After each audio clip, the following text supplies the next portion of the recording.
Well, with me now is Jonathan Russell from the anti-extremism think tank, the Quilliam Foundation. Can we talk a bit about this radicalisation process? Because it seems to be, in this case, incredibly rapid. He became a Muslim in April. By June, he was beginning to look for targets.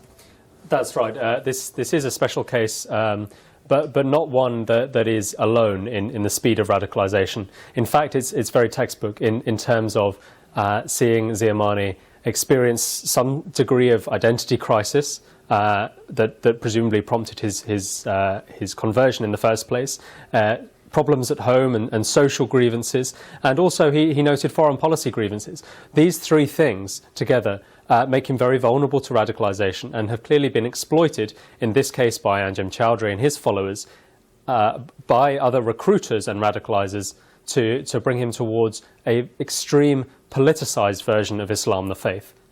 To what extent, I mean, obviously there's other stuff, there's stuff on the internet and so on, people can become radicalised in all sorts of different ways.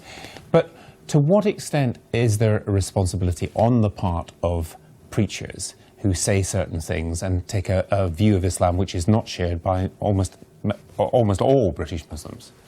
Well, I certainly think they have a responsibility, and they've failed here. But I think we should be very upfront. People like Anjem Choudary know exactly what they're doing. People who are vulnerable to radicalisation are targeted by extremist preachers who want to bring them not to Islam and like the 2 billion Muslims that Anjem Choudary mentioned in that video there, but instead want to bring them to a violent interpretation and to prompt them to commit jihadist acts like the one that Ziamani was planning. Is there a de-radicalisation programme that works? I mean, we heard in this case that it was too late, and yet he was a very young guy with his entire life in front of him who was planning this most horrendous crime. I think really we should shift our focus from looking at targeted prevention, which seems to have happened in this case with de-radicalisation efforts, to focusing on primary prevention.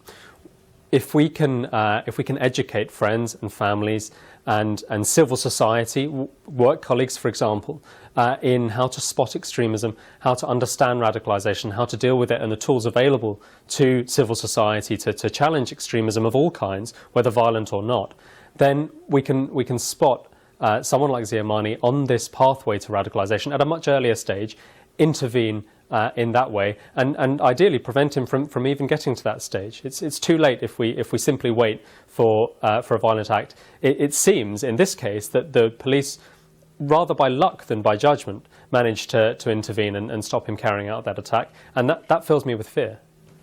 Jonathan, thanks very much. Jonathan Russell here.